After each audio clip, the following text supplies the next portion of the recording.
Creativity is like a muscle. You just haven't learned how to train it yet. Have you ever had this thought? I am not a creative person. Believe me, I know I have. But what if I told you we've been looking at creativity all wrong? What if I showed you some simple hacks that you can implement today to start developing your creativity? How would you feel if you could become a creative thinker? What world of opportunities would open up for you, and what impact could that have on your success? Well then, look no further. This episode is for you. The following is a conversation with Rola Ghotmeh. Rola is an award-winning creative entrepreneur and the founder and chief creative officer of the Creative 9 agency, one of the fastest growing boutique communication agencies in the region. She successfully steered the agency towards accelerated growth both in revenue and reputation, working across a wide range of world-renowned international and local brands. And if you're enjoying the show, guys, if you could please do me the small favor of hitting that subscribe button, will help me build the show, build the channel, and bring more guests and inspiring conversations. But that's enough for me from now. Let's get to the episode. Hey guys, welcome to another episode of Hope It Helps, and I have a very special guest with me today, Miss Rola Ghotmeh. Rola, welcome to the show. Thank you. Hi Khaled, how are you today? I'm doing very well. Thank you so much for your time and for joining, for coming on the show. So guys, me and Rola met in a very unconventional way that I typically meet my guests. So just to give you guys context, so as people who have been watching the podcast know, I've been running the AUD podcast for the last 3 years now. Mm-hmm. And obviously AUD has a creative agency that they work with that help with the marketing of the podcast. So I've always been aware of Rola's agency, but I was just never aware of Rola. And then 2 months ago at the partner appreciation dinner where we both attended and I was speaking at, right after we sat down on the table and we got introduced, and you're like, yeah, I'm the CEO of Creative 9. I'm like, oh my God, it's you. This is the person behind. This is the other half of the team that's been helping us build this whole thing.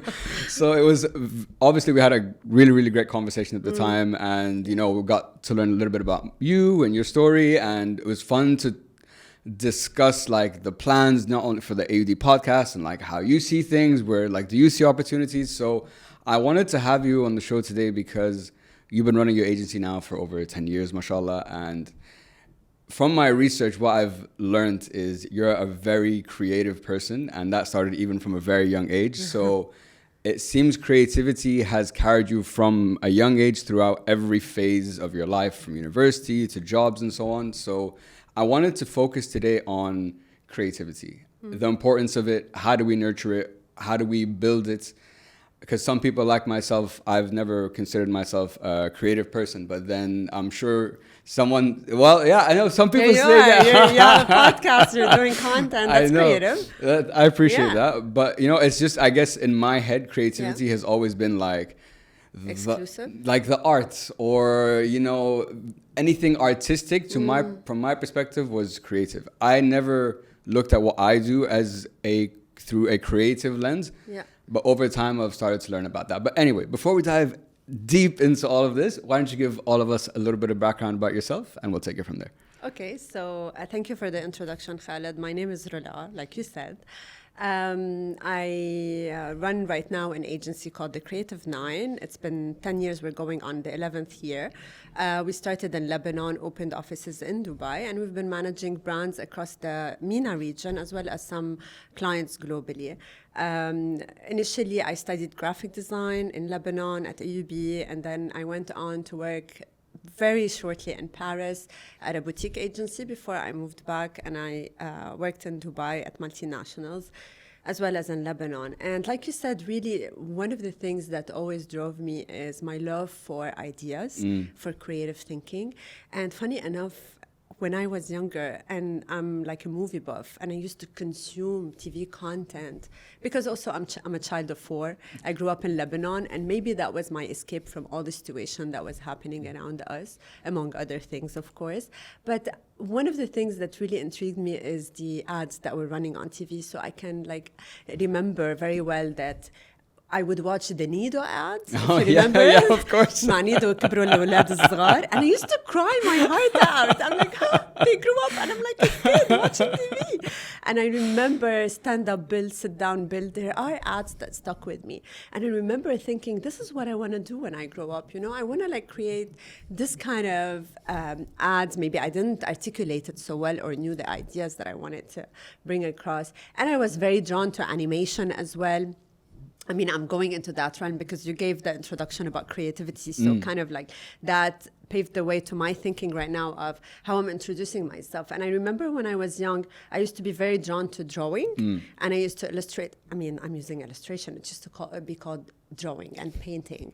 And that was also an activity that me and my sister enjoyed a lot. So we used to spend a lot of time trying perspectives, trying different drawing styles. And my mother is an architect, so that influenced us a lot. Ah, there we go. That's where it comes from. Okay. Yes, yes. So, and even my aunt is an artist, by the way. So we have that in the family.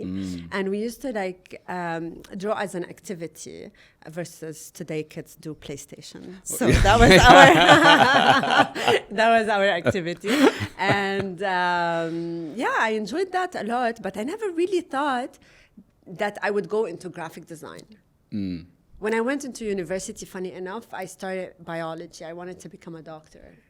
And then I did the switch. I don't know if that covers it. No, of course. That it's very interesting. I think the family aspect is why I didn't know, because when I was doing my research, I'm like, where did this passion come from? Because from a young age, she liked it. So now it makes sense, you know, since your mom's an architect and your aunt's an artist and so on. So I wanted to come back just to the early days. So you mentioned when you were a kid, the ads that drew you to that. And you've always said you've been a dreamer since you were a kid and you always were thinking about things in very different ways. So I saw, so funny, this is hilarious. So when I was doing my research, so I go deep. So I found an interview on LBC that you were on 14 years ago. It's been that long. Yeah, I didn't. That's what YouTube told me. Okay. And what was interesting to me was there's I don't know what you call it, like an illustration that became like a sketch and it was known and you were using it across like so many different things. So what was it, I guess, about drawing that you loved so much, and how did that sketch become such a staple that was used across lots of different things? Okay, so drawing is a way to express myself, obviously, but if I'm moving away from the expected answer, I'll tell you it's also an escape. And it was also a way for me to focus. So you would find me sitting in meetings, thinking, brainstorming, and without realizing it, I would have a sketch done. And a lot of the times, of course, I would be asked in the meeting, what did you draw? Show me that. And funny enough, I would be inspired by people around me, and I would, for example, unconsciously draw you as a character. When I worked at JWT Dubai, at the time, I'm still very driven, but at the time I was extremely driven, wanted to win awards, and I would go home and work the extra hours. And alhamdulillah, like I won awards as an art director, and that was the trigger for LBC also to do the interview with me, because also at the time, and I was very active and doing posters for movies, and the Baida, the character, was something that I started creating to tell stories. At the time also, we didn't have so much focus on Lebanese designers that are doing the funny puns, the cute illustrations. Now it's very common, and we're very proud of the designers that are really making a statement or making a difference in the design sphere. So yeah, Baida became a character that was, I created different stories around. I had also other characters like Mutfi that I had created, and sarcasm was kind of part of the narrative. And I started also creating those characters on different pieces of garments. So I created dresses, scarves, upcycling existing clothes, and just like changing a little bit in that. And my friends would take them. But really, that's where it stopped. It was just like a small thing that I enjoyed doing. It wasn't something that made me famous or anything. I wish. But yeah, so. You got on TV, so it did something. You know, you should be proud of that. What's interesting to me when I hear you talk about like drawing and that you did movie posters and all that, someone with your talent or your passion for like creativity, I would have expected to go down into like the art world, you know what I mean? And to be a painter or in movies or whatever the case might be, to have gone down that road. So what was, I guess, I'm sure at some point that must have been a thought. And how did you decide, I don't think this is the path I want to go down. I want to go into the more media business side of things? What a good question. So one of the things that I've always faced is decisions and having to decide what I like most. And I like so many things, to be very honest with you.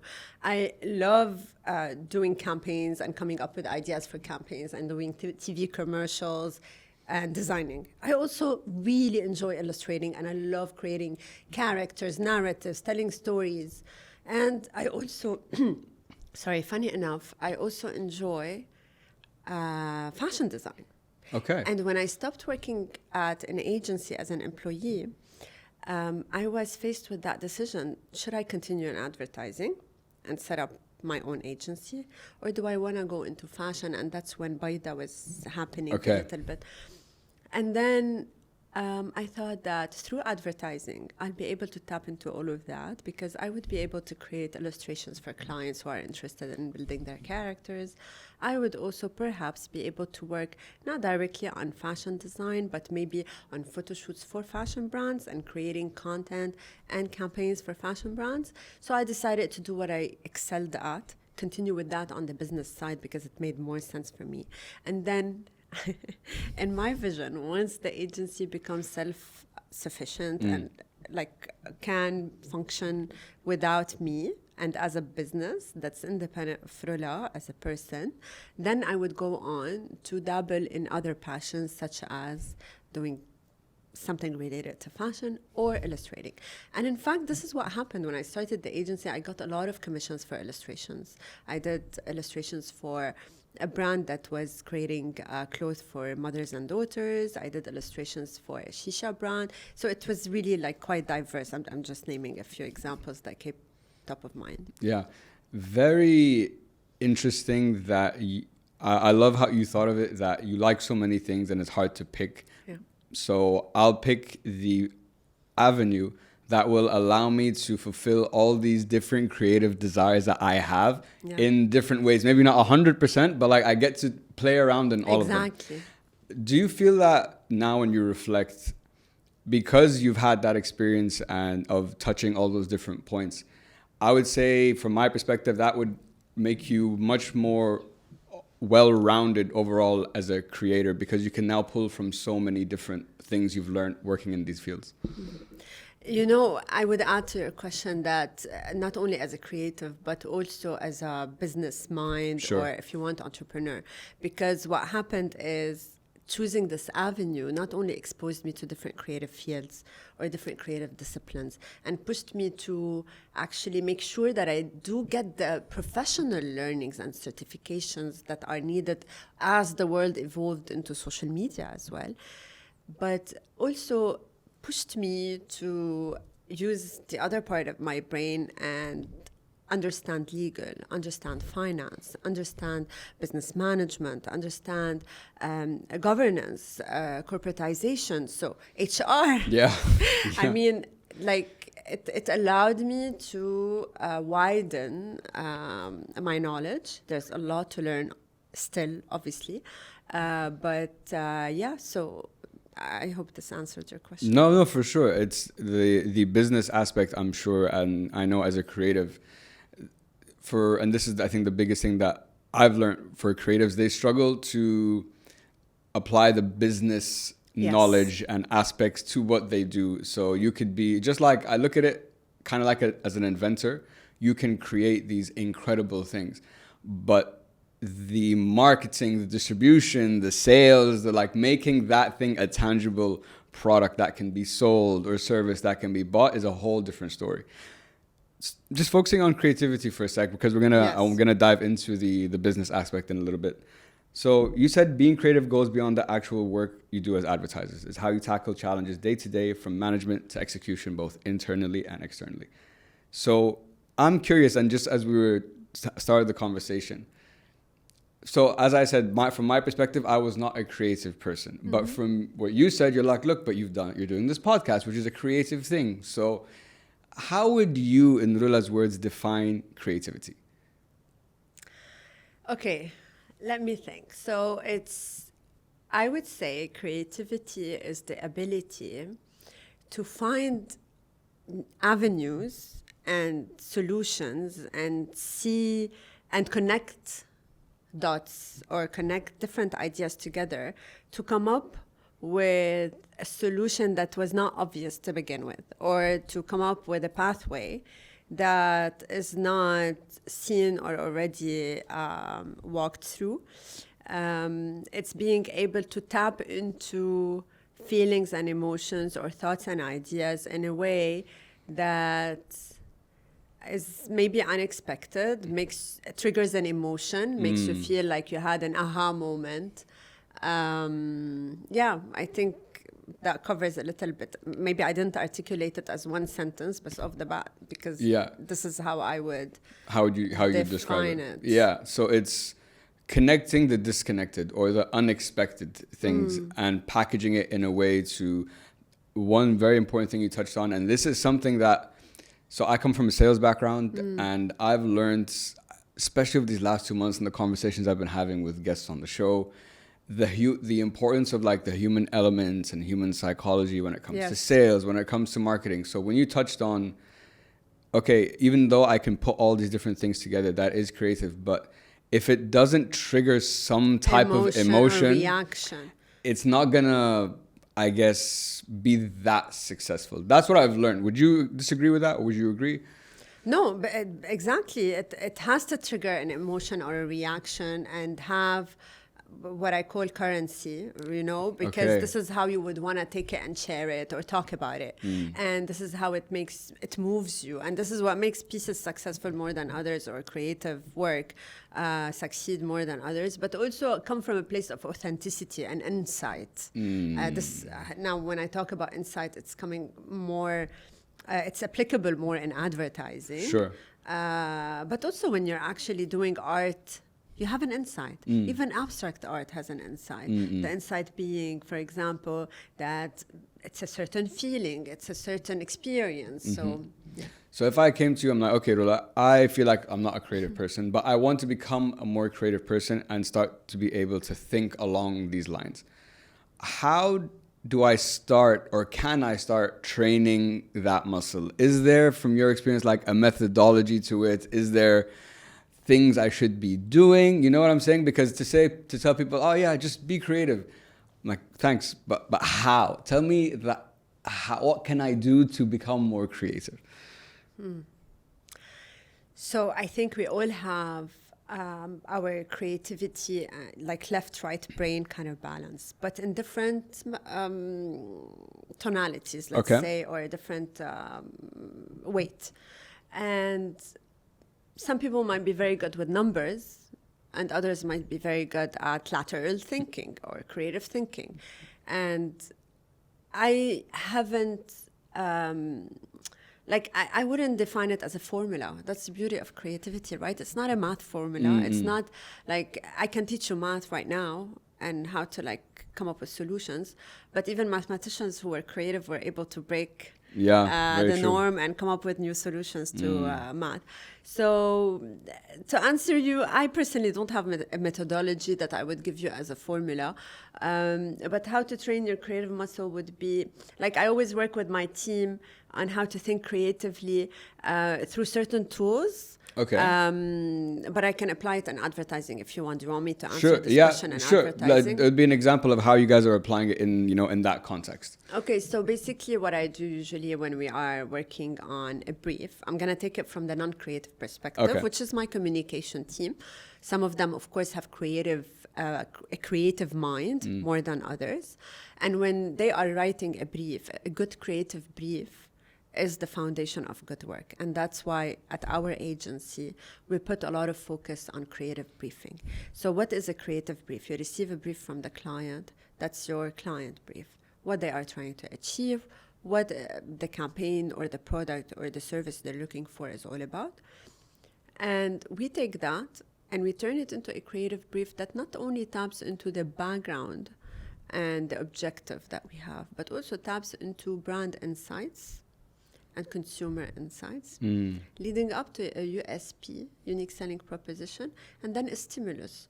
The hardest part for a communication person and a manager or executive is to write a good USP and a good stimulus. It's always the case. This is where there's a lot of debate, and I've done so many sessions with my team to kind of mentor or coach on how to come up with these. And usually we do a mind mapping exercise. Okay. We do brand insight plus consumer insight, and brand truth plus consumer truth mapping, and coming up with a unique statement that really can lead to a creative thinking. But also, that's one way. Yeah. Another way that I do also, and I find it to be very helpful with the team, is probing. Probing? So instead of giving the answer right away, I ask questions. And by asking you questions, I'm taking your mind maybe on a path that's not the usual path it goes through. And this has helped a lot of people like unlock certain approaches or ideas. And those have been like really cool. And also not being afraid, because creativity, I've noticed, is intimidating. A lot of people come and ask me, how can you be so creative? How can you jump from being strategic to being creative, from being a numbers person to being a creative person? And it's like we all have it, and like it starts also with being confident. I've worked with a lot of creative people that were impacted by their level of confidence and were not able to, at the beginning, deliver their full potential. And I work with potential so much, even on a creative level, or with the creatives. And having the confidence, or let's call it courage, actually, not confidence, having the courage. I like that. To go and say, it's okay, if this idea is not good, I'm going to say it anyways. Or if this design is not going to turn out good, I'm going to try it anyways. At my level, with 20 years of experience in the field, I still try. I don't do like one thing and I'm like, okay, this is it. I try, because sometimes you make a mistake that turns out to be a beautiful creative outcome. Yeah. Did I go like really on? No, that was actually, it was very helpful, like from my perspective, to understand, especially when you get like a brief. Yeah. How should you think about that? What are the important points, touch points that you want to be looking at, like the behavior, the consumer insights, coming up with that tagline or that stimulus, as you called it. So I had someone on the podcast, I think a month ago, and he was a public speaking coach. Okay. So I've been taking public speaking classes as well, really? Because I want to improve as a podcaster, but also I want to enter that field as well. Nice. So what he taught me, and where I struggled the most, Rola, is condensing what I want to say. So he talked about this thing called the power line, how you start your speech, that one line that tells you this is what the speech is about. And then you go through and you break it down. So the stimulus reminded me of that, but coming up with that, kind of like what you said, you have the client brief and you guys work. Exactly. Yeah, it's like a big thing. You have to condense it into this Absolutely. small thing that's so powerful, that talks to so much. That exercise I've found, and I'm still finding, even when I'm making LinkedIn posts or captions or whatever, I'm still like, man, I'm struggling. I feel like I need to say all these things. And then when you talked about the courage for creativity, I think this is where people struggle a lot, because especially I think in the artistic world, when you're a creative person, it's when you're doing it for work, maybe it's a different story, but I think it's the same, because it's imposter syndrome. Yeah, it's imposter, but it's also it's a very personal thing. This is something that you have magically combined in your head and produced in this way, so it becomes there's an attachment. Exactly. It's like a part of me in a way. That's how I feel, for example, about like this podcast. It's an extension of Khaled, so I always want to make sure it's produced to the right level and the quality. So, but if I'm someone who's creative, but I don't have that confidence, kind of like what you said. I know you said you need to try, but is there like a mental shift that I can make to at least not make it Surround so yourself painful. with the right friends or people or mentors. That's what I would say, right? Okay. So as Okay. humans, we're tribal and we're communal, and we feed on each other's energy. Sure, sure. I went into a different topic. That's fine. Good. But really, because one of the things that when I noticed that some of my team members are struggling with courage or confidence, I let them first express themselves, try different things, and you have to encourage, reward certain steps that are happening along the way, and you see them flourish. You see how this is impacting that person in front of you when they have one small success story that grows into a second success story and a third. So for people who are not working in teams, how does it apply? It applies by really, like I said earlier, surrounding yourself with the right tribe. Yeah. The people that are going to encourage you, put you up, and also maybe one or two experts that can give you the truth and constructive feedback. Yeah. Constructive feedback is very important, and not only the bravo, you did it, or that encouragement that we need. So it's a right balance. Yeah. Or come join the Creative Nine. There you go. There you go. We'll put the job posting in the show notes. But I think, look, the thing you talked about, having the right people around you, is very important. I've learned through this journey that I've been on, it's only been 2 years of building this business and everything. I'd say only the last 2 months have I really started to pull more people in. So different coaches, different people to help me with different things. And it feels a lot more, what's the word? I feel I have some support now in whatever, in the areas maybe I'm not the strongest at, which has been very helpful.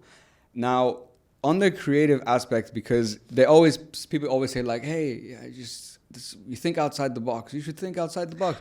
And then from my perspective, I'm all first of all, where's this fucking box? Number one. Can you say that on a podcast? Of course, yeah. It's the effort? Yeah, our show. It's my show. You can say whatever you want. This is free for you. Okay. And I'm I was thinking when I was asking that question is, okay, so we've talked about how to build yourself creatively as a thinker, how you need the kind of processes you need to go through, linking different things together. And the goal is for it to lead to what we're saying now is how to think outside the box. But I think when it comes to creativity and this metaphorical box that everyone speaks of, what's outside of the box for me might not be out of the box for you. Out of the box is from my perspective, very subjective. Do you understand what I'm saying? Because you could look at it as wow, I can't believe you thought of that. And then I could look at it and be oh yeah, that. I think that expression is meant to be don't go for the obvious answers and don't go for what everyone has already seen. I don't use that. I say lateral thinking. Okay. So instead of thinking literal, you go lateral. Okay. And that's where the beauty lies. And this is where the work on creative campaigns and creative ideas becomes more insightful, and it really triggers that emotion we're talking about. I mean, sometimes literal ideas, which we see a lot on social media, also work, and they're not out of the box. That's true. You're getting now all sort of content on social media that's really going viral, not necessarily out of the box, but triggering a certain reaction out of you. So yeah. I think the way you described it is a good point. Is just, if let's say there's a trend now, in the simplest way to dilute what we're talking about is if there's a trend, think about, okay, don't follow this trend. What else could we do that's still maybe related to the trend? I think that's what I've understood, because otherwise it's just obvious. I'll just follow what everyone's doing and, continue to do that. When you talked about creative and strategic thinking, because I was thinking,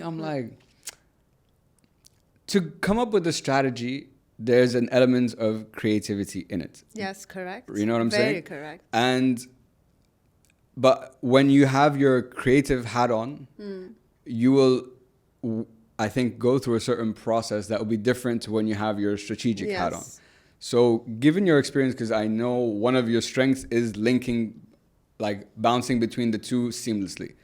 So what's the mindset or process you have when you're thinking creatively versus when you're thinking strategically? Because I think it'd be useful for people to understand what's the differences and how do those kind of play in together. You know, a lot of what I do comes to me intuitively, and it comes from experience, of course. Of course. But it's not like I put a list and methodology. But your question is very pertinent, because maybe I should like try to break it down into a methodology that I follow, and that would be a good framework for workshops. Sure. But so to me, building a strategy does require creative thinking, but you need to understand also a lot about marketing, about media, about people. Understanding people is at the heart of everything. That's true. And if you don't really understand your audience, you will not be able to build a strategy that is solid.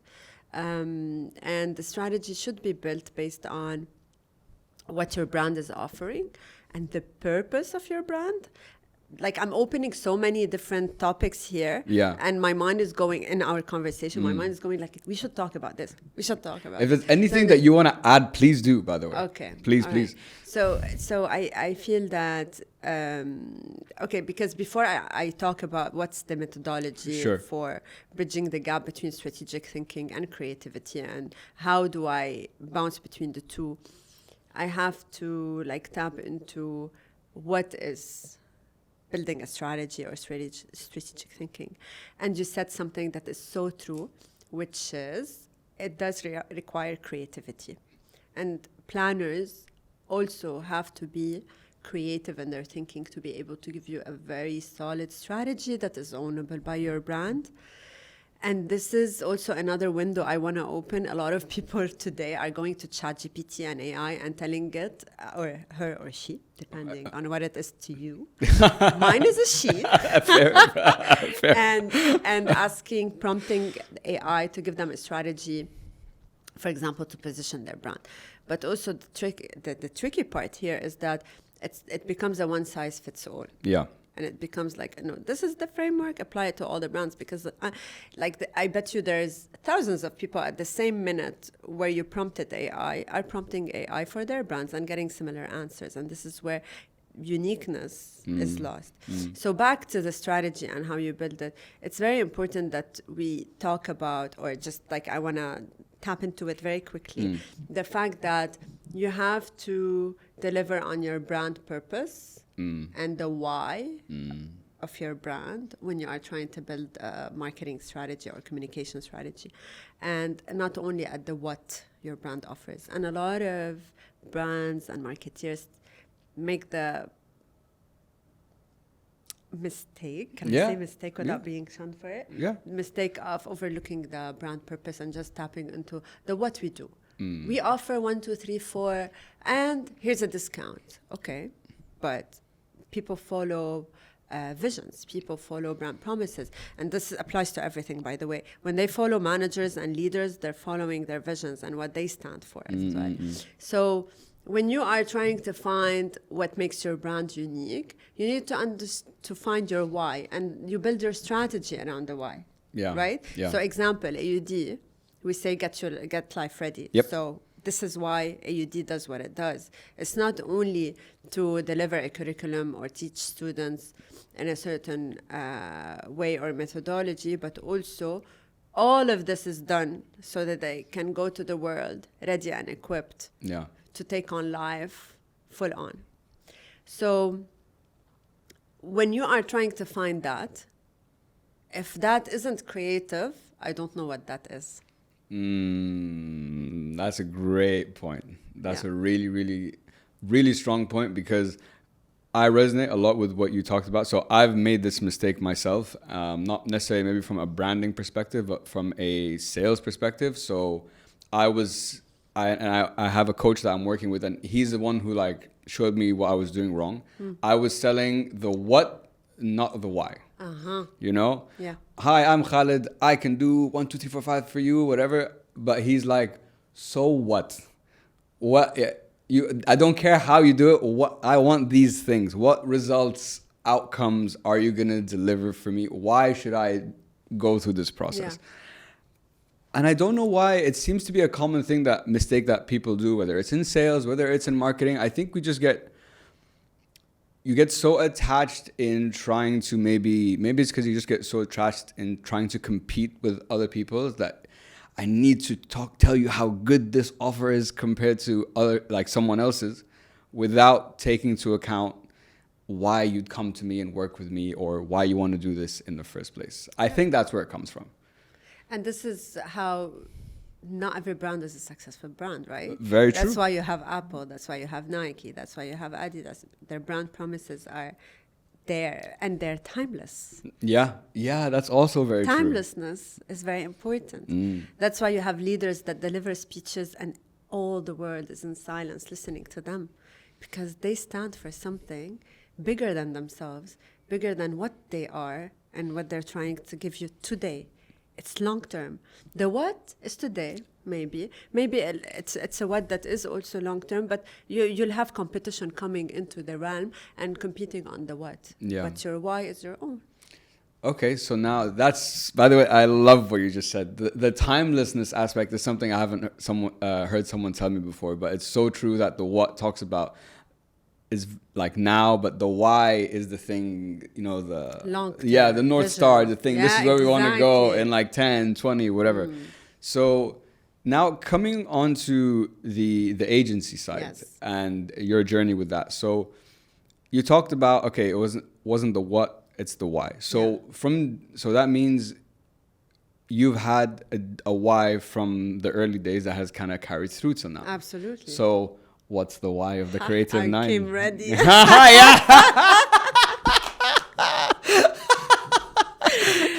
Good. No. So what I have my why articulated, and it's really something I believe in. Yeah.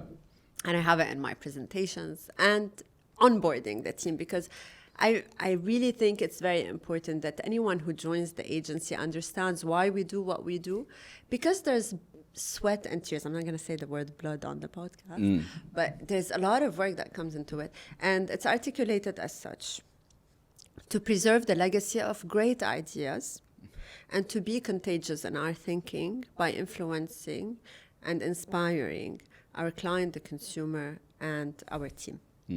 So every word here has weight. Why? Because today design is democratized. Yeah. You have tools that allow you to design, to create content, and a lot of people say, I can be creative because I have the tools, again, which is great. Democratizing the tools is fantastic, because now anyone can have access to managing their own pages or creating content. But having the right idea and the concept and the thinking and the strategy and coming up with the brand purpose and the brand idea and the campaign idea, no AI and no Canva or tool can give you that unique idea to you. It can give you ideas, but you will find them with other brands. If you go now and do like a quick search on Instagram and you read the bios of the restaurants that are opening up, more or less it's the same. Savor, enjoy, party, or whatever, like with a full stop. And it's okay. Like AI is making our life much faster and easier. But preserving the legacy of great ideas, going back to my childhood when I used to watch TV and see those ads and say, this did something to me. Yeah. This is what I want to keep. Okay. This is why I do what I do. Yeah. This is why I work tirelessly. And I also try to always talk to my clients that are afraid to go the extra mile and go for the why. And they want to communicate the what because they're afraid of losing their consumers' attention, because they might not understand our offer. I really try my best to push so that we have really good quality work that stems from an authentic idea. The point you touched on, you mentioned AI earlier and like just now. So it's very true that AI is kind of, the way I look at it, it's like an aggregator. So it will give me like a skeleton that everyone can use, kind of like what you said, is not tailored, not customized, nothing. It can be useful in just giving you like, oh, these are the things I need to be thinking about. It's a good base. It's exactly to start, but then you need everything that you just talked about. And I think, and nowadays you can really see if you're paying attention. I don't know if everyone can. I think it's becoming more common. When you see something that's like AI written, it takes something away. Yeah. It does. I'll be honest. I use it to maybe be like, We okay, all use it. Like if you're not using AI, you're still like. I'll be like, okay, help me make this post, and then I have to go in though and like customize it myself, reword it, put it. But I'm like, okay, these are the points that I like. The points it came up with, I can work with that. It's just a side story. Sorry, this is for my sister. So she posted something the other day. She's 20. Okay, she's still a baby on LinkedIn. She's not gonna like that when she hears you say it. I know she keeps. She's a baby. Yeah, I know she keeps fighting me on that, but I'm sorry, she always will be. So she, not just her. I've seen people commenting like on my LinkedIn posts, and I know it's AI because there's a dead giveaway when you're using ChatGPT, which I don't know if people are aware of it. Is that dash? If you see that I know is ChatGPT, and some people have been commenting, Rola, on my stuff that I'm like, and my topics are very broad. So like coffee one was about Palestine and olive oil, whatever, and I've seen some people commenting on every single one with, as if there's like insight, like, oh, of course, yes, you're such a great point, that I'm like, wallah, you don't know anything. I know this is ChatGPT, but you've done it well. Okay. So when it comes to now that as we discussed, we're using it, right? Everyone's using it in different ways, but you can't to rely on it, especially in a creative field like marketing, when you need those insights, when you want to touch that emotion, is difficult. So how now have you found it, I guess, in your experience as an agency, does it present a challenge to stay ahead now because things are just everything is moving so much faster, maybe from a process perspective? Or have you found that it's still not there, it still hasn't reached the point that you actually have to really like worry about it? No, on the opposite, I feel AI is facilitating our work in Okay. ways that are fantastic. At first, of course, there's a lot of discussion on the impact that it has on our industry, but right now, the way I see it is that it does not replace our work, but it can complement it and make us more agile. So we've done the integration with different digital tools years ago, and we've also, that helped us like reduce also the duplication, project management tools, and what have you. When AI came on board, one of the things that I told my team, you can use AI to help you make your job faster, but you can never rely on it to be the source. So if I see one email written by AI, immediately I call them out on it. If I see captions written by AI, immediately I call them out on it. What they can use it for copywriting purposes, for example, is that if I've written an email, I don't want to reread it and proofread it. I dump it there and I ask it to proofread for me. Okay. That's easy. It's making your job much, much faster. Or if you want to start, like you said, with a bit of thought starters, just to get you going, and then you build on that, then yes, you can use it. It makes your journal. And also visually, if you're trying to come up with a composition, but you're not finding the elements in image libraries, this is where AI is really speeding up the work and making us like get more efficient imagery that really translate an idea that we have. Because if you don't know how to prompt and how to write the right prompt, you're never going to get the photos that you want. So it's also related to the prompt. But it could be a waste of time if you're spending your whole day prompting wrong and getting wrong imagery. Then you know where I'm going with this. Sure. You have to find the right balance. Sure. Now, if you ask me, is it a threat in the future? Then yes. That's my answer. Yeah, no. Because you see it evolving. Like if you have a conversation with your chat AI, and you compare how he answered you a month ago to how he answers you today, or she, you will see the difference. That's 100% true. So even I've been asked on podcasts, do you think AI will replace podcasts? And it's a genuine question. I didn't even think about that. That's very interesting. It's a genuine question to think about. So there was this video that went out, I think it was a couple of months ago, and it went viral, and it looks like me and you just talking, but both were full AI clones, just talking. Ooh. But you would have never, it's scary. So I said, the debates I was having with people in my community were like, if you want pure knowledge I think AI beats people every time. Just pure like facts, you know, just this happened this time, 1, 2, 3, 4, 5. But I think there will be a space for AI podcasts, and the people who behind them, it will grow into a space for sure, I think. But as everything moves towards that as well, it's gonna amplify the desire for this, because no AI authenticity, emotion. Yeah. AI doesn't have Exactly. emotional. It's never going to bring up like that story that you brought up when you were a kid and you Yeah. were drawing, but that small nuance adds so much depth to everything we've talked about so far. So I'm scared of it. I don't know where it's going to go. We'll see. I do use it. And like you said, I think to look at it as a partner rather than a threat is the right thing to do, but not to rely on it. I think that's what's the most important thing. So you've been running the agency now 10 years, going on to, 11th, mashallah. And agency, as you, I don't have to tell you, know better than anyone, is, especially I think in this part of the world, the competition is ridiculous. So I'm curious, 2 questions. Number 1, what advice do you wish someone gave you when you first started the agency that you wish you had? And then number 2 is, if I came to you now, I'm like, hey, Rola, I want to open a agency. What advice would you have for me now? Run. There you go. So forget about it. Don't do it. Okay, so the first question. The advice I wish someone told me is that if I run or open an agency, I will move further and further and further away from doing pure creative, which is That's the so heart true. of what I love. I know. Yeah, that's true. Here. And the second part of the question is, my advice to someone who's about to open an agency is to really understand what they're signing up for, and know that it's no easy feat.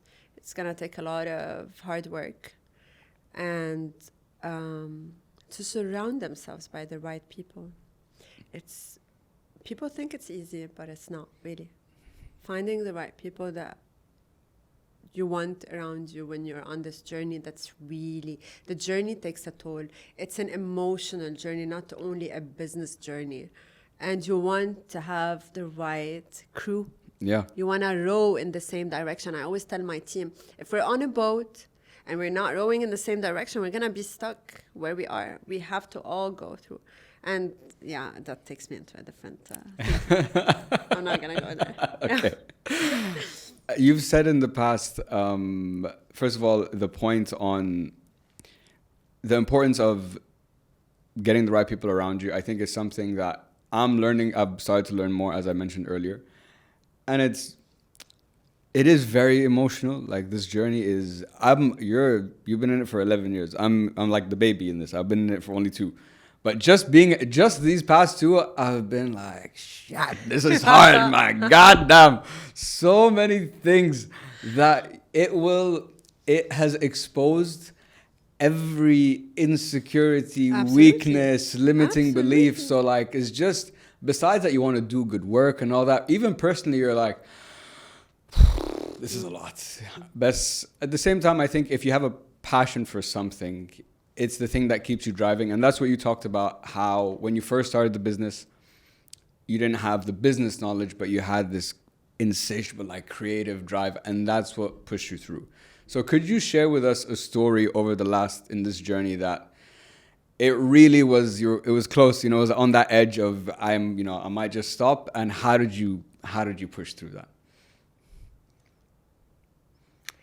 How did I push through that?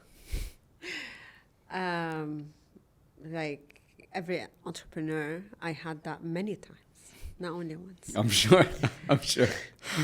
And it comes from different reasons. Sometimes it's about like your personal life. Sometimes it's about clients upsetting you, not feeling that, or being harsh on yourself, or feeling that despite everything that you do, you're not getting the appreciation of your team members, or the appreciation of clients, or that you don't have anyone over there to tell you you're doing a good job, bravo.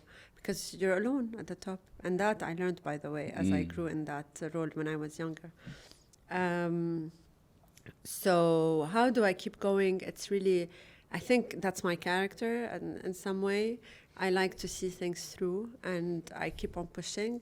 But like I've had the times where I really wanted to give up, and then something happens on a project, a phone call, a team member saying something, and it reminds me of why I'm doing what I'm doing. And it really brings faith back into my little heart. I resonate with that so much, really. You have no idea, because it's like you said, because it's a very lonely journey. Yeah. Someone once told me that it's lonely at the top, but to get to the top, you need the right people around you to even get there. So true. And those, as like entrepreneurs, or when you're trying to build something, the smallest wins, whatever, like you said, whether it's a project, whether it's someone just good job, just that is that like fuel. Yeah. You need to just like, okay, I can take another step. I can take another step. It's so undervalued and underappreciated how much those small wins carry you through. You mentioned clients, and as running an agency, and especially in this climate. So I've worked in an agency as well, like doing sales and stuff. So I've been a client, and I've been on the agency side as well. So it's just, I feel it's so hard to manage people's expectations, especially in the marketing agency world, because there's so many people will be like, yeah, I'll give it to you for less.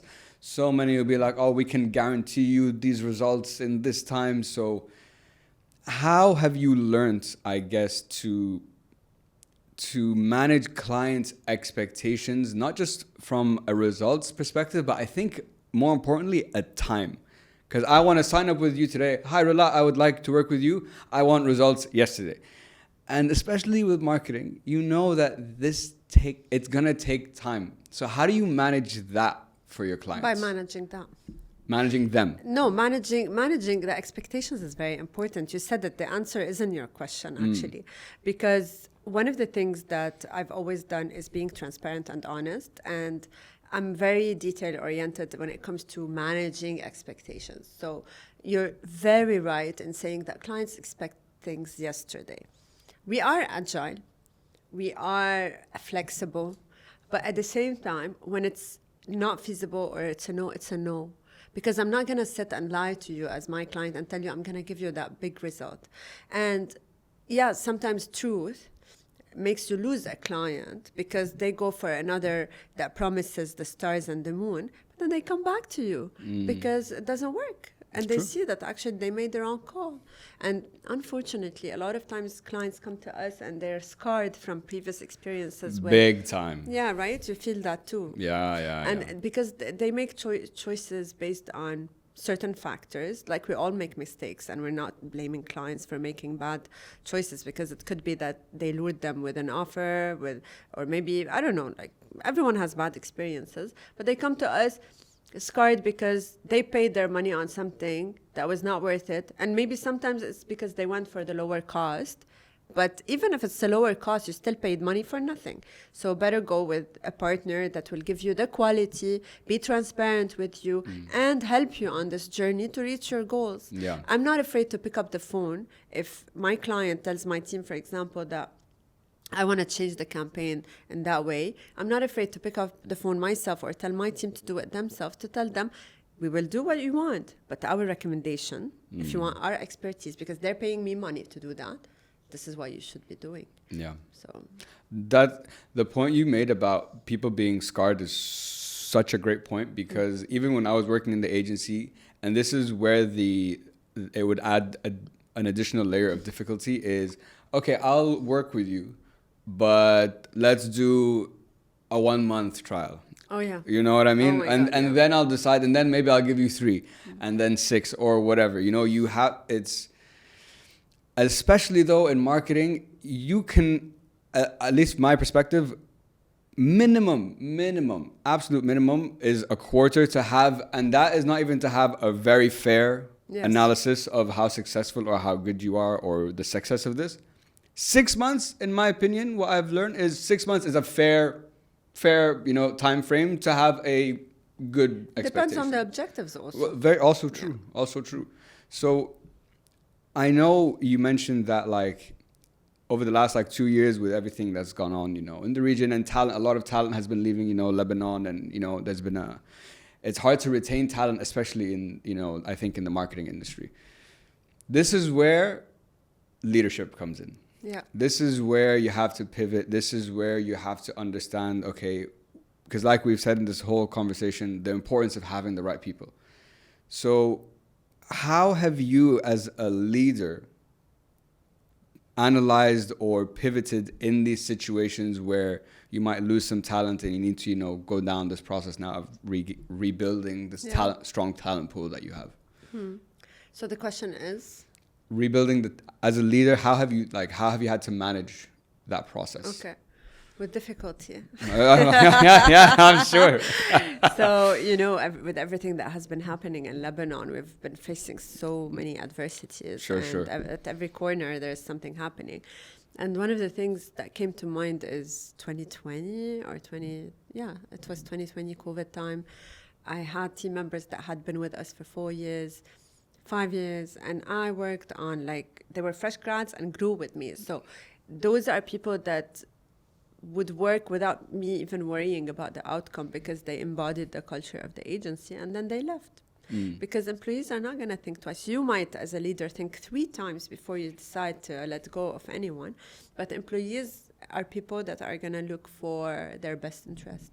So over time, I've managed to keep everything stable, afloat from, of course, a client side, but also team side. And that's the advantage of being a creative leader, because I could fill in whenever I had some shortage on a talent side, so that my client wouldn't feel that change. But I also would work on getting people on board. Did I make concessions? I did. Did I make compromise on quality? I did. Did I pay the price? Big time. Because of the lack of talents in Lebanon, I had to recruit quickly, and I had to mentor those I recruited so I can bring them up to the level that I want for my clients. And that took a toll on me and on my health and on how much I was giving those people. Instead of feeling that I hired employees to do their work and to bring us upwards, I felt like I hired employees that I had to coach and mentor as if we became a workshop to a certain extent. So comes the harder part, which is letting go of the elements that don't serve you.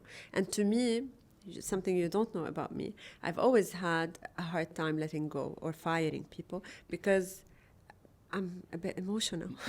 To be very honest with you, I feel bad and I don't want to confront those people and tell them that we're parting ways.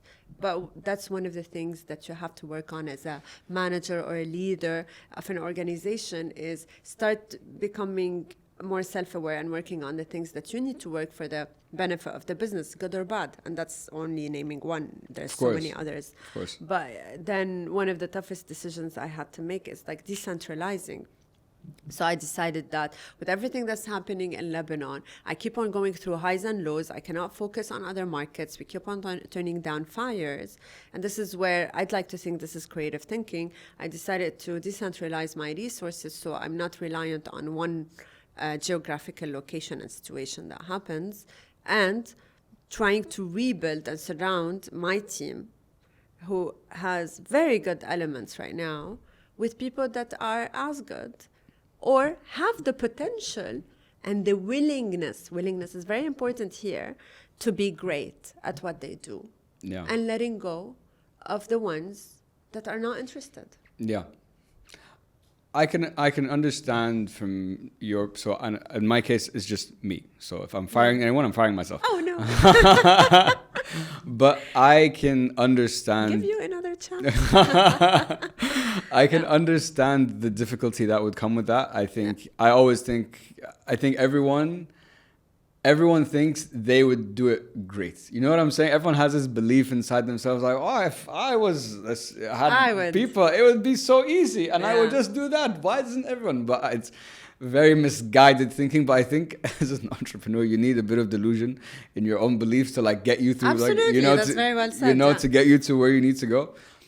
And like you said, the because COVID, I think, was a great, although it was difficult globally, it was a very good reset of perspectives. Of you don't need a person to be, you know, physically in the office. You don't need people to just be from one geographic location, as you said.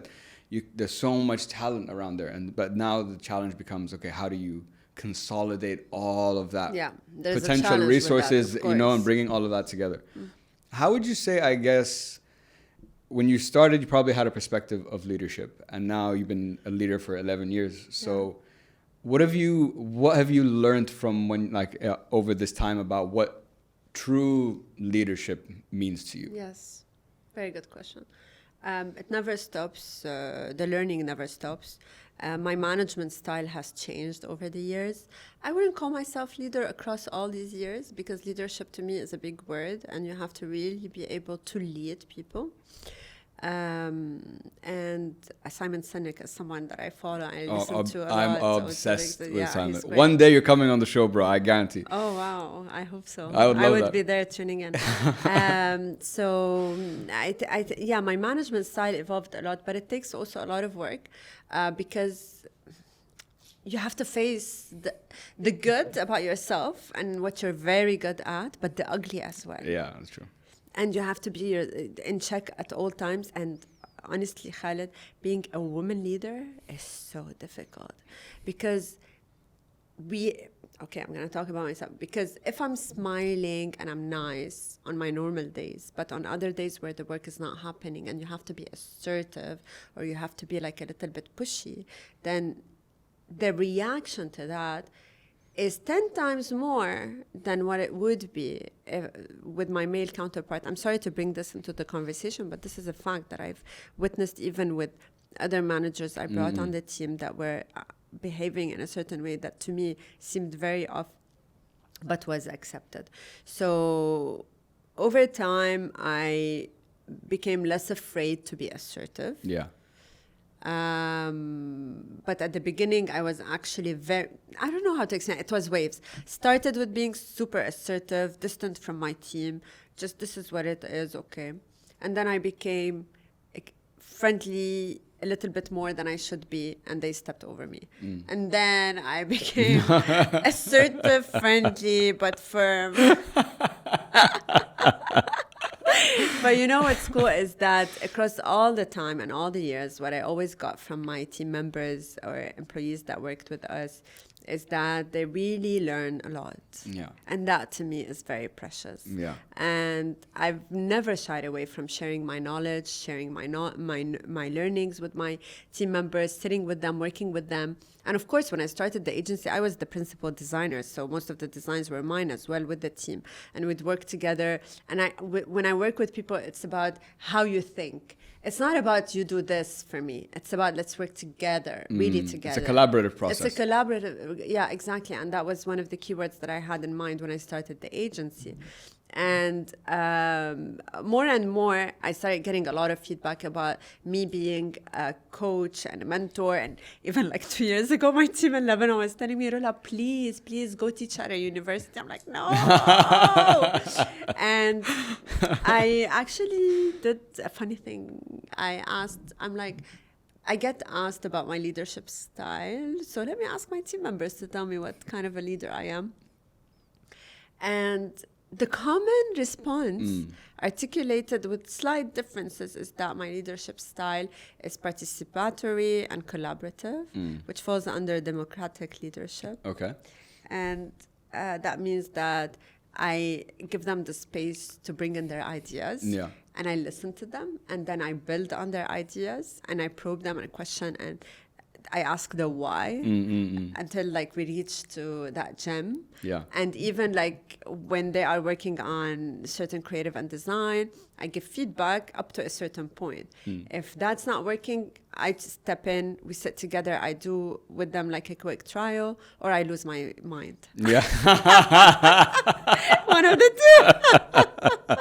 But it's collaborative. That's what's more. Very collaborative. As long as there's Until my patience is yeah, gone. yeah. And I'm like... That's so funny. But I understand. So because listening to how you describe how you work with your teams, the mindset, the emotional aspect. My wife is so similar. It's crazy. Really? And the assertive area is an area that I know she like is learning to, like, you know, she's going through her phase now of learning that, okay, sometimes you need to be like this, you need to be like that. I know it feels so uncomfortable for her because she just wants to help and wants to build and wants to whatever.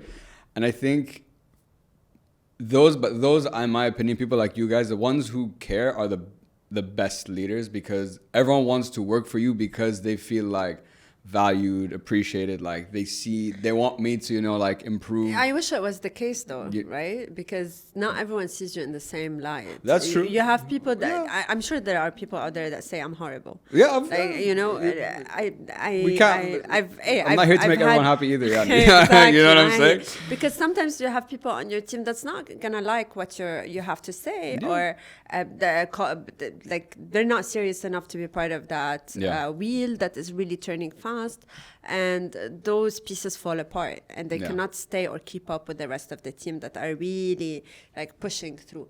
And I've learned something also very crucial, is that if you have one bad apple, it really ruins the lot. That seems to be so. From everything I've read and watched and spoken to, everyone, that always comes up. But I think people, it's like it's so clear there, but it's almost like so hard to find it. Thank you very much. How do you identify the bad apple? Yeah, exactly. You have to have a spy amongst your employees. How do you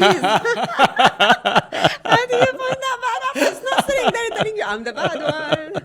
Very, very good point too. And I think that's why someone posted something on LinkedIn yesterday, and it was about firing people. And he's like, if you're already thinking about firing someone, you're already too late. And I thought that was very insightful. I think, why is it already too late? I guess from what he was saying, he's like, if you've already had the fact that you've had the thought already, it should have been done. It should be immediately done. I guess that's the perspective he was coming from. I thought it was very interesting, because I'm like, because when you start getting those as a leader, I'm sure, and you're a very intuitive person, you can start to, especially over the years you probably picked up, you can start to notice things. And yes, but I'm someone who's very calculated in that sense, and I'm patient. I don't fire immediately. Sure. The minute I feel I want to fire someone. Yeah, that's also wrong. Granted, I've paid the price sometimes because I waited too long. Absolutely. But I don't agree personally that you have to fire immediately when you think about it, because sometimes we're humans, and you're going through a phase with that employee where the synergy is not there, the work is not there, and you start wondering, is that a person that I should still invest in or not? But sometimes you gain from waiting, because that employee, with one conversation of calibration, flips and turns everything around. That's really, true. Communication is so key here. Yeah, that's very true. That's very true. And I think, like you said, transparency, communication, that's what fosters that trust in the team, that, you know, we can say what we want, and, you know, in this a collaborative thing. And of course, it's easier said than done. I want to put a disclaimer Of out course. there. Everything sounds rosy over here, but it's really sometimes very hard to be confrontational. Of course. Sometimes emotions are at play. Yeah. You have so many different factors that come in the day-to-day when you're practicing these things. Yeah, of course. And I think, even this is what I like to bring into all the conversations I have on the show, is to give you like the whys, the frameworks and whatever, but also to sit with people who are experts and bring the reality of the situation as well. Like, everything we talked about today sounds great, but that disclaimer at the end is so important, because there's a element of reality Yeah, and life underlying everything. Exactly. I don't want people to be discouraged thinking that everything sounds like so easy and doable. Why am I failing? Yeah, yeah, You know, you have exactly. to try, you have to fail, you have to try again and see what works, what's not working. Exactly. Rola, I just have a few more questions for you. Yeah. So you mentioned that like through our conversation that mentoring and coaching people is something, and seeing them like flourish is a very gives you a lot of, I think, fulfillment on a personal level. So could you give me just an example or a story of someone on your team over the last couple of years that you're like, you really mentored them, you saw the potential, you built them, and then you saw like that the results of everything you guys did together? Yeah, I have so many examples. But no, I'm gonna just talk about one or two. So I had a creative on my team that started with us. She had potential. And at the beginning, she was nervous, not confident enough. And that really showed in the work. And we've had like certain even clashes at the beginning, because after 3 or 4 rounds of discussions, it wouldn't really reach the outcome that we're expecting. And it was like a bit frustrating. But then with time, with a lot of like working together, with a lot of indirectly methodology on how to think, how to approach the work, going from the why. And a lot of, by the way, between brackets, a lot of the designers nowadays, not the good ones, but generally speaking, did I say something wrong here? No. Okay. A lot of the designers nowadays take references or jump to execution before thinking about why they're doing that concept or that execution, which might yield to designs looking a little bit flat. So when you start thinking about why you're doing what you're doing and why you're designing it a certain way, you give your legs to the work and it stands stronger. And so what I was very happy about is to see the influence of the methodology, of involving her in the strategies that we were doing, involving her in different aspects of the work, did to her work. And not only did I see her flourish as a creative thinker, but also on a hint of a strategy, she started incorporating that in her work. And really, that was a beautiful story to see. Yeah, there's a very special, I think, fulfillment we get as people when you not necessarily like in a way it's teach but guide someone, and then I don't like to call it teaching. yeah, you know, it's just it's a guide on, you know, different ways, different things to do, and then when you see them create or be successful or start applying that, and it's starting to improve who they are, it makes, at least on a personal level, which is why what I'm trying to do with the show is I'm trying to make you better. Yeah. You know, I want to help you with information, with knowledge, bringing up. Your brand purpose is in the show's name. Hope it helps. There you go. Right? You know, simple. I hope it all says it there. You know, nice. we're trying. If it doesn't, okay, that And you know, happens. I love hearing other creative directors and other agencies who steal my creative tell me that, wow, we love the level of the creatives that come from your agency. This is a testament to our work frame, methodology, everything that we do. Especially when you get it from people in the industry as well. Hey, you know, it's really because great. they get it. So Yeah, if they they get it, that is very obviously strong feedback to be receiving. Rula, I just have 2 more questions for you. These are questions that I ask all my guests. Okay. So first of all, looking back either personally or professionally, when I ask you the question, what are you most proud of for yourself? What would you say? Surviving 10 years in entrepreneurship. Yeah, that's something to be proud of. Yeah. Yeah, I think 10 years, man. Wow. I hope in 10 years this is still we're still doing this, inshallah. Yeah, inshallah. And for my last question, Rula, what is the message you'd like everyone to take home with them today? We spoke about creativity, we spoke about entrepreneurship, and we dabbled with AI. I think the message I want people to take with them would be courage. I think that's the overarching theme of our conversation today. Courage in being creative and tapping into that side of you. Courage in following a dream that you have, even if you're not sure this is a dream that's going to be lifelong, even if it's a dream that you decide to let go of years after. There's no shame in that. courage to try on new tools like AI, and not be afraid of what that means to you. We evolve as human beings, and I think that's the beauty of it, where I like to think that humans are not meant to be stagnant, or what I say is a famous saying, the only constant is change. So being courageous in everything that you do is really something that I want to leave everyone with. I think that's a perfect way and a beautiful message to end the show with. Like you said, in every phase of life, in every situation, no matter what you're trying to do, it does take an element of courage, because there's always a risk. Failure is, the other side of the success coin. So, but if you don't do it, you'll never know. And I try to live in a way as well that I want to go to sleep at night. When I think back about the day, I'm trying to live with no regrets. Yeah. So as long as if you can do that on a personal level, for me, alhamdulillah, it's been a great day and a great life. I think that's what's most important. Rola, I want to say thank you so much for coming on the show. This has been I knew from our first discussion at that dinner table, I really enjoyed it. It would be a great podcast. Thank you for all the work you're doing for AUD. We could not have gotten the podcast to the level it has gotten without you guys. It's a team effort. And you too. So without you, wouldn't get there either. I mean, it's all in the hosting skills. It's a team. I'm good at this. You guys are the beasts at that. So thank you for everything. I really learned a lot from you today, and I think so many people can take away from this conversation so much about creativity, entrepreneurship, the agency aspect as well, the difficulties, because I think these are important conversations to have. So thank you so much, Rola. Thank you, Khaled. Thank you for having me, and I hope that it inspires everyone, or some people maybe. Yeah, I hope so too. Guys, everyone listening, thank you so much. Please make sure to like, follow, and subscribe to the podcast. I hope it helps. Pod on all channels. And as always, guys, hope it helps. Peace.